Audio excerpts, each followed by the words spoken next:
What does he look like, Your Highness? Sexy? So, like, what happened with this episode? I didn't want to cover any more of a Helluva Boss until Season 2 finished after making the ranking video and the review of Episode 1, but after watching this, I knew I had to say something.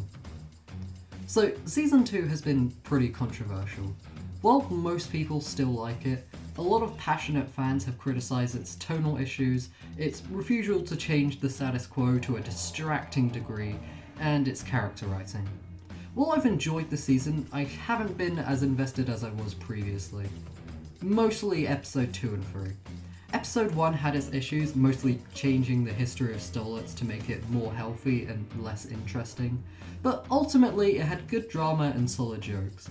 Episode 2 was funny and had some solid scenes, but had massive tonal issues, mainly this part that everyone has brought up. Oh, you are strong. Blitz, we don't have time for this. Episode 3 was a lot better, with solid jokes, good character building for Moxie, with a little tonal inconsistency, but not as bad as the last episode. I wasn't a fan on the first viewing, but while rewatching it, I grew to appreciate its best moments, and maybe that will happen with Western Energy. On my second viewing, I liked it better, but it's still on the same level as Seeing Stars. But I give the edge to that episode because of the sheer disappointment in this one. If you saw my ranking video, you know I wasn't the biggest fan of Harvest Moon Festival, but that was in no way Striker's fault. He did his role perfectly, and every scene he's in is a highlight of that episode. So, 2 years after that episode came out, with hints towards Stella's plan, and we finally get an episode of him capturing and torturing Stolas with the end goal of killing him. And it has a B-plot of Blitz taking Luna to get a shot where she doesn't even get a line of dialogue. Welcome, Bingo! While I'm fine with Moxie and Millie going to face Striker on their own, and their fight is really good, mostly, but surely there is more they could do with this, with how much time it takes up. The biggest problem with this episode is it feels like nothing happened. The story spends so much time dick riding Striker, they forget to make him intimidating until halfway through when he stabs Stolas. It has the Lord Chen problem where they get a lot of comedy to undermine him. There are times where it works. Stolas and Moxie making sex jokes to fuck with him are a great bit, and it serves the narrative purpose, and it's very clear the two are still scared of him, but the big dick statue and him yelling at the band really deflate the tension. I'm not asking for it to be grimdark, but surely they could have balanced this better. A lot of people point to the Blitz plotline and say that's the problem with the episode, and don't get me wrong, it is. But I don't think the idea was inherently bad. Showing Hell's incompetence and more parts of the hierarchy that are usually just implied is great, and some of the jokes are pretty funny, but it takes up so much time that it affects the main plot more than it should. Not just with the tonal whiplash, but also the pacing issues.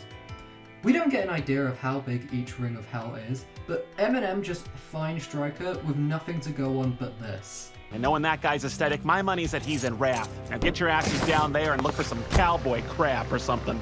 It sucks because everything this episode does right, it does incredibly, but it also has a one step forward, two steps back problem. Take the new character introduced, Andrelus. He's entertaining, he feels powerful, cunning, and likely a threat going forward.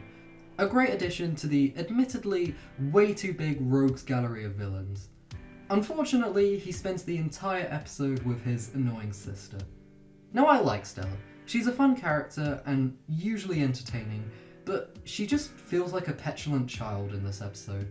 I get that's the point, but it kinda hinders my enjoyment of the new guy when he's always with her. And that final fight. Yes, animation-wise, this is the best fight in the series. If we just went off choreography, this would be the best fight in the show. But unfortunately, there are a few issues that hold it back. First is what everyone pointed out. Why is the Blitz subplot here? It made this episode bad enough just by existing, but interrupting the rematch between Striker and the M&Ms snaps my neck in half with whiplash. Secondly, we spent so little time with Eminem to build this up.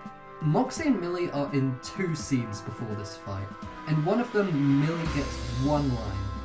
It kinda messes with my investment when 2/3 of the participants are barely in the episode. But not as much as this. Hello? Change of plans, darling. I need the prick alive. Why the fuck did they put this line right before the fight? It limits the relief the audience gets when the M&Ms come out of bumfuck nowhere to save Stolas. Like, yeah, he was still gonna torture him, but that's a step down from murder. Imagine if, instead of stopping, he breaks his phone, because they're worth nothing in this world apparently, and decides to kill Stolas anyway. I get that might impede on future plans, so instead, what if he gets a call from midway through the fight? Let's say here. Millie is stuck under her axe and Moxie is pinned by Stryker. Then he gets a call saying to spare Stolas and he does the whole, she didn't say what condition he had to be in. But then he says, but I'll have to deal with you first. And then he goes to strangle Moxie. I'm not a professional writer, but that seems way better than lowering the stakes right before the fight. Compare that to the fight in Truth Seekers, my favourite fight in the series. Well, Millie and Luna don't get much in this episode. They get a lot more than what Eminem get in this episode. And the fight comes right after Blitz and Moxie have a trauma-induced drug trip followed by a heart-to-heart, making this fight pure catharsis. It also has the purpose of showing dorks and the audience how strong IMP is, as well as the bond Blitz and Moxie re-established. Also, nothing will ever make me as hyped for a fight as the slow build-up to this fight. The music builds, IMP takes out the weapons and gets surrounded, with Blitz's line, Okay, I've had one too many emotions for today, guys. Let's fuck these fuckers up! Now, yes, living up to that fight is a high bar. The entirety of Truth Seekers was honestly lightning in a bottle. But fix the few problems I had with it, and this fight could have lived up to it. Do you see why I'm so annoyed at this episode? It's so close to being the next Truth Seekers, but it just isn't. Anyway, the ending is great, no notes. He can get hurt? So, what do I think of this episode? It's alright. I know that sounds weird when I just spent this whole video complaining about it, but that's because I know this show can do better. Building up to its release, I rewatched the entire series and was reminded how good this show is while at its peak, and I believe it could have been like The Owl House, where Season 1 was okay with moments of greatness, then Season 2 is just the amazing moments, after everything is set up. But so far, it's really not. I don't want to judge yet. So far, the odd episodes have been better, and we're only at episode 4. At that point in Season 1, one of its best episodes was Cherubs, but we're halfway through the season, assuming it's going to be the same length as Season 1 was meant to be. This video is longer than I intended to be. This was meant to be slightly longer than my review on The Circus. Look, Western Energy is alright, but it really should have been better. I guess Stryker just has bad luck.